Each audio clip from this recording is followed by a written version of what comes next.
दुई दिन पूर्व आपण मैंने जानी देशद्रोही नारा दे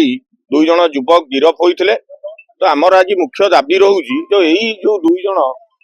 युवक गिरफ होती 15 तारीख घटना तो 15 तारीख घटना से व्हाट्सएप रे से वीडियो भाइराल होबार लगिला एवं पुलिस प्रशासन निजे तत्परता देखाई निज आड़ू एफआईआर करी तांको गिरफ करिछि किंतु आपण देखंतु आ पूर्वरु मध्य बहुत घटना घटिछि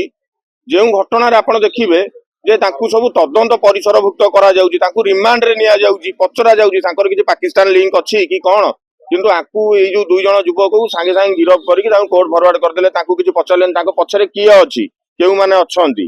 ता सहित आपण देखिबे सबुठारु बड़ कथा होउछि से युवक जनक ता हाथ रे एक बड़ बंधुक मध्य धरि फोटो उठाइछि सेटा जेमति लागुछि जे AK-47 से बंधुक से कोउटु आनला तो आमर संदेह होउछि से जो बंधुक से धरिछि एई थाई पारे से को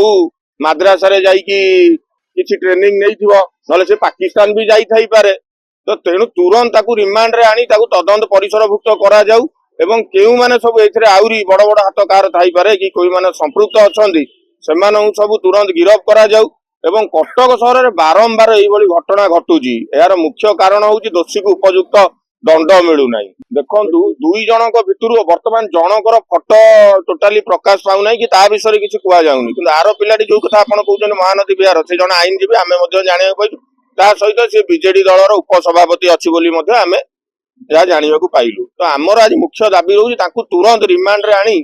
ता तदंत करा जाऊ एवं ताको पछरे कार कार हाथ रही से बंधु कोउट आसिला कोन हला सब तदंत परिसरभुक्त करा जो आमको लगुच जेपरी तार किछि लिंक माने देशद्रोही लिंक थाई पारे।